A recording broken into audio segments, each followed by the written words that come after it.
میگفت حبیبم را کسی که دوست دارد کجا مالک ورا دوزخ درآرد.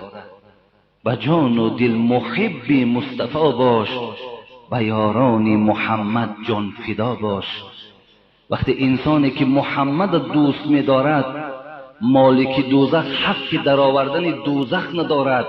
وقتی شخصانی که محمد دوستدار باشند، شخصانی که محمد از پدر و مادر و از فرزند و از آنچه که برای اونها لذت دارد دوست می‌دارد، مالک او را حق عذاب نداشته باشد، راه او به سوی دوزخ نباشد، پس شما تصور کنید که وقتی محمد شما را دوست دارد چه مرتبه برای شماست.